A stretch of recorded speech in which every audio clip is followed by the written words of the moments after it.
Good evening students. I hope आपकी पढ़ाई बहुत अच्छी चल रही होगी। तो चलिए आज हम स्टार्ट करते हैं agriculture chapter 2 geography MCQs part 3। चलिए, first question is which of the following groups of crops are known as beverage crops.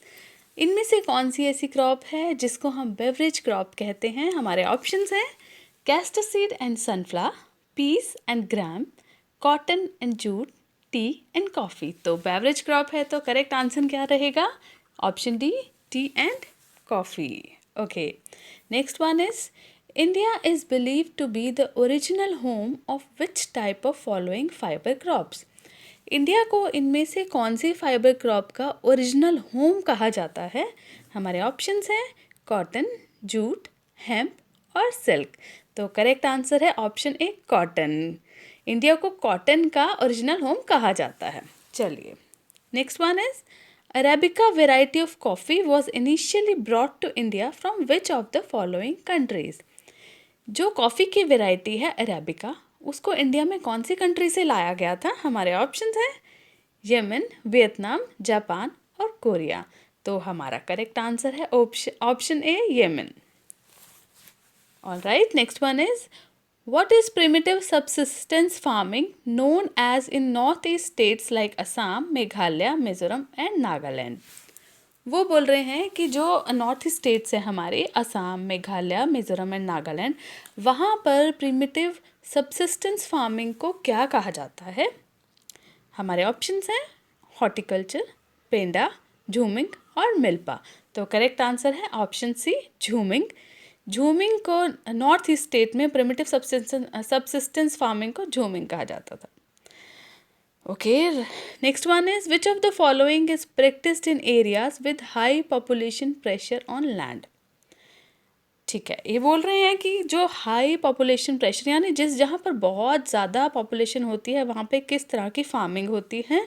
Options are primitive subsistence farming, intensive subsistence farming, commercial farming और plantations. तो इसका correct answer है intensive subsistence farming, जिसको हम labour intensive farming भी बोलते हैं क्योंकि इसमें बहुत ज़्यादा लेबर चाहिए होती है। तो हाई पॉपुलेशन एरिया में इंटेंसिव सब्सिस्टेंस फार्मिंग की जाती है। Next one is which one of the following is an annual crop. इनमें से कौन सी ऐसी क्रॉप है जो एनुअल क्रॉप है, मतलब पूरे साल ही आप उसको प्रोडक्शन कर सकते हो, कल्टिवेशन कर सकते हो। Options are sugar cane, cotton, jute और क्यूकम्बर। तो राइट आंसर है option A, sugar cane is an annual crop. Next one is which of the following are known as coarse grains. Coarse grains क्या रहती हैं जिनमें nutritional value जिनकी बहुत ही ज़्यादा अच्छी होती है? हमारे ऑप्शंस हैं wheat and rice, millets jowar bajra and ragi, pulses urad arhar और gram, and last one is oil seeds.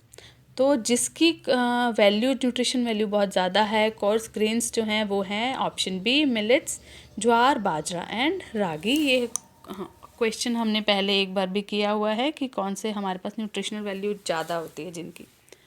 चलिए, next one is which one of the following was the main focus of our first 5 year plan. जो हमारा first 5 year plan था उसमें इनमें से किस चीज़ पर फोकस किया गया था? Options are cost of food grains, ठीक है, लैंड रिफॉर्म्स, इंडस्ट्रियलाइजेशन और ग्लोबलाइजेशन। तो करेक्ट आंसर है option A, cost of food grains, जिस पर हमें फोकस किया गया था हमारे फर्स्ट 5 ईयर प्लान में। Alright, next question is read the paragraph and answer the following. ठीक है, हमें ये पैराग्राफ दिया है छोटा सा, इसे पढ़ना है और हमें आंसर्स देने हैं। ये क्या बोलते हैं? India is the largest producer as well as consumer of pulses in the world. World में इंडिया जो है पल्सेस का सबसे ज़्यादा बड़ा, मतलब लार्जेस्ट प्रोड्यूसर और कंज्यूमर दोनों ही है। These are the major sources of protein in a vegetarian diet. Pulses जो हैं वेजिटेरियन डाइट में मेजर सोर्स ऑफ प्रोटीन है। इससे रिलेटेड हमने MCQ किया भी है पहले।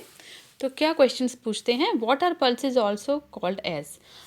पल्सेस को और क्या बोला जाता है? Options are rabi crops, leguminous crops, oil seed crops और कैश क्रॉप। तो हम सभी को इसका आंसर पता है, पल्सेस को लेग्यूमिनस क्रॉप बोला जाता है। Next is what climatic condition is required to grow pulses. Pulses के लिए कैसे क्लाइमेटिक कंडीशन ज़रूरी होती हैं? Options are frost free climate, humid climate, less moisture and even dry condition और हैवी रेनफॉल। तो करेक्ट आंसर सभी ने पढ़ा हुआ है हम लोगों ने। पल्सेस के लिए क्या रिक्वायर्ड होता है? Less moisture and even dry condition, मतलब इतना कम चाहे ड्राई कंडीशन ही हो जाए कोई प्रॉब्लम नहीं है। Next one is which nutrient is present in pulses. ये तो बिल्कुल साफ साफ ही इसमें दिया ही हुआ है आंसर कि पल्सेस में कौन सा न्यूट्रिएंट होता है। Option are vitamins, proteins, carbohydrates और फैट्स। तो इसका करेक्ट आंसर है option B, that is proteins. Next one is which crop is used as raw material in automobile industry. Automobile industry में कौन सी क्रॉप है जो रॉ ही यूज होता है मटेरियल? तो हमारे ऑप्शंस हैं जूट, रबर, शुगर केन और कॉटन। तो करेक्ट आंसर है option B, rubber. Next one is in which season fodder crops grow. कौन सा ऐसा सीजन है जिसमें फॉडर जो है वो उगाया जाता है, ग्रो किया जाता है?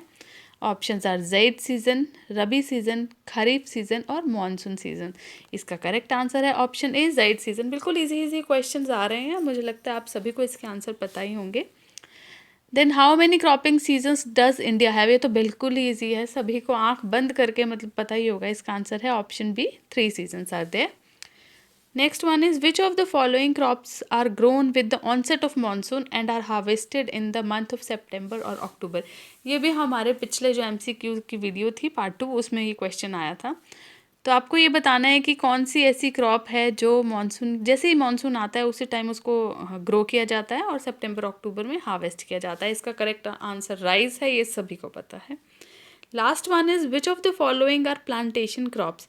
इनमें से कौन सी ऐसी क्रॉप्स हैं जिन्हें हम प्लांटेशन क्रॉप्स कहते हैं? ऑप्शन है rice and maize, tea and coffee, wheat and pulses, ragi and jowar. तो करेक्ट ऑप्शन है tea and coffee are plantation crops. इनको बेवरेज क्रॉप्स भी कहते हैं, प्लांटेशन क्रॉप्स भी कहते हैं। तो जिन बच्चों की बहुत अच्छे से प्रिपरेशन हो चुकी है उनके लिए तो ये जो क्वेश्चन है बहुत ही इजी हैं, उनको तो कुछ सोचने की ज़रूरत ही नहीं पड़ती। बट स्टिल मैं आपसे कहूँगी कि जब भी किसी क्वेश्चन का आपको पता हो, मुझे आता है, तब भी आप उसके चारों के चारों ऑप्शन ज़रूर पढ़ें। कई बार क्या होता है, एग्जामिनर्स जो होते हैं काफ़ी ब्लफ खेल जाते हैं और ऑप्शंस को ऐसे घुमा फिरा के देते हैं कि बच्चे ठीक है फर्स्ट आया ये ठीक है, उसी को करेक्ट कर देते हैं, प्रॉपरली उसको पढ़ते भी नहीं हैं। तो आप थोड़ा सा इस चीज़ पे ध्यान दीजिएगा। चलिए, थैंक यू।